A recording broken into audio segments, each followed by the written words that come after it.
Dans ce tuto, on va voir comment faire pour éviter que le chat ne se retrouve la tête vers le bas quand il se déplace vers la gauche. Regardez ici, j'ai programmé pour que le chat se déplace en fonction de l'appui sur les flèches de direction du clavier. Si je vais vers la droite, pas de problème. Quand je vais vers le haut, le chat s'incline et regarde vers le haut, ce qui est déjà pas très pratique. Mais surtout, quand je vais vers la gauche, il se retrouve la tête vers le bas. Donc ça, j'aimerais éviter et avoir un chat qui reste à la verticale et qui regarde soit vers la droite, soit vers la gauche en fonction de sa direction.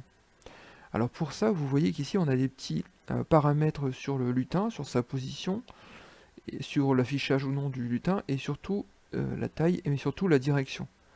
Ici, le chat regarde vers la droite, c'est normal que la direction soit à 90. S'il va vers le haut, la direction est à 0. S'il va vers la gauche, il est à moins 90. S'il va vers le bas, il est à 180.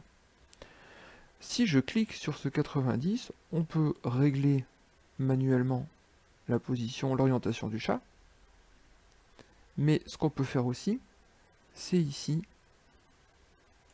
cliquer sur les trois icônes qui sont en bas.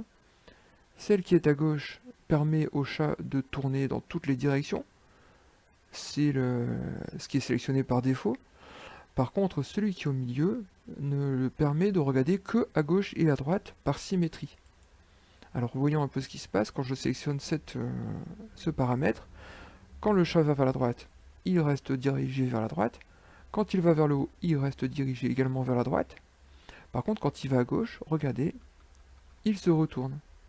Et quand il va vers le bas, il regarde vers la droite. Si maintenant je choisis comme paramètre ne pivote pas, et bien là, le chat restera toujours dans la même position, qu'il aille vers le haut, vers le bas, vers la gauche ou vers la droite.